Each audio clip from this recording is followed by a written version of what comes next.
বন্ধুরা, মার হাতের প্রতিটি খাবারই সন্ধ্যার কাছে খুবই স্পেশাল। আর তার হাতের ঝাল পিঠার তো তুলনাই হয় না। আর ঝাল পিঠা আমাদের সিরাজগঞ্জে খুবই জনপ্রিয় একটি খাবার। আর এই খাবারের রেসিপিটা আপনাদের সাথে শেয়ার করার লোকটা সামলাতে পারলাম না, তাই আপনাদের সাথে শেয়ার করছি। Welcome back to our channel mister and missus Hasan. আমি হাসান ইমাম আছি আপনাদের সাথে। চলুন শুরু করা যায়। বন্ধুরা, আমরা বউ শাশুড়ি মিলে ঝাল পিঠা তৈরির জন্য প্রিপারেশন নিচ্ছি। আজকে আমাদের কিচেন থেকে মা আমাদেরকে ঝাল পিঠা তৈরি করে দেখাবে। আর এটা কিন্তু সিরাজগঞ্জে খুবই জনপ্রিয় একটা পিঠা, যেটা খাওয়ার অভিজ্ঞতা অবশ্য আমারও ছিল না। এবারই ফার্স্ট আমিও এটা খেয়ে দেখলাম। আর নর্মালি কিন্তু আমার শাশুড়ি মার হাতের রান্না খুবই খুবই খুবই অতুলনীয়। মা প্রত্যেকবার ঢাকায় আসলে চেষ্টা করেন আমাদের জন্য স্পেশাল কিছু করে খাওয়ানোর। তো আজকে সেজন্য মা ঝাল পিঠা তৈরি করে আমাদেরকে দেখাবেন, প্লাস আমিও মার কাছ থেকে রেসিপিটা শিখে নিব আজকে। বন্ধুরা, এই ঝাল পিঠা তৈরিতে যা যা লাগছে: কাঁচামরিচ, কাঁচা পেঁয়াজ কুচি কুচি করে কেটে নিয়ে এখানে সামান্য হলুদ গুঁড়া, সেই সাথে সামান্য পরিমাণ মরিচের গুঁড়া, তারপর লবণ, এগুলো দিয়ে ভালোভাবে মেখে নিতে হবে। আর আপনারা দেখতে পাচ্ছেন এখানে কিন্তু একটা স্পেশাল মশলা দেয়া হচ্ছে। আর এই মশলাটা যেহেতু আগে থেকে বাটা ছিল, যে কারণে আমরা দেখাতে পারলাম না, বাট মশলাটা হচ্ছে পেঁয়াজ কুচি, তেজপাতা, এলাচি, দারুচিনি, জিরা তেলে ভেজে নিয়ে তারপর ব্লেন্ডারে ব্লেন্ড করে এটা তৈরি করা হয়েছে। আর এখানে সামান্য পরিমাণ সয়াবিন তেলও দিয়ে মেখে নিতে হবে। সেই সঙ্গে দেয়া হচ্ছে চালের গুঁড়ো, এটা হচ্ছে নর্মাল চালের গুঁড়ো।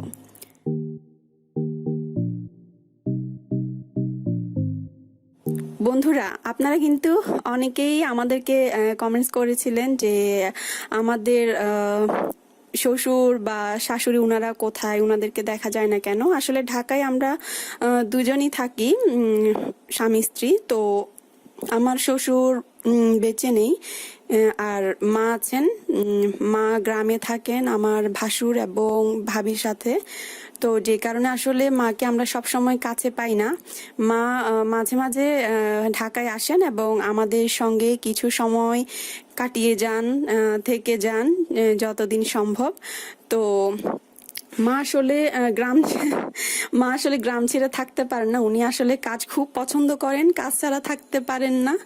যে কারণে উনি ঢাকায় আসলেও সবসময় চিন্তায় থাকে বাড়িতে আসলে উনার অনুপস্থিতিতে কাজগুলো ঠিক মতো হচ্ছে কি হচ্ছে না। তো মাকে যে কারণে আসলে আমরা চাইলেও অনেকদিন ঢাকায় রাখতে পারি না। দেখা যায় যে মা কিছুদিন থাকার পরে হাঁপিয়ে যায় ঢাকায়। তো আর বন্ধুরা, এই ঝাল পিঠা যেটা তৈরি করা হচ্ছে এটা কিন্তু খুবই পাতলা করে করতে হবে, ঘন করলে কিন্তু এটা মচমচে হবে না। আর ঝাল পিঠা কিন্তু একটু মচমচেই হয়। দেখতেই পাচ্ছেন এটা কিন্তু খুবই পাতলা করে তৈরি করা হয়েছে।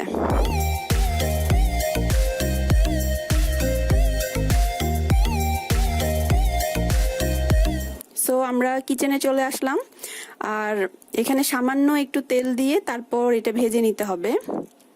আর প্রথম অবস্থায় কিন্তু এটা অবশ্যই ঢেকে দিবেন।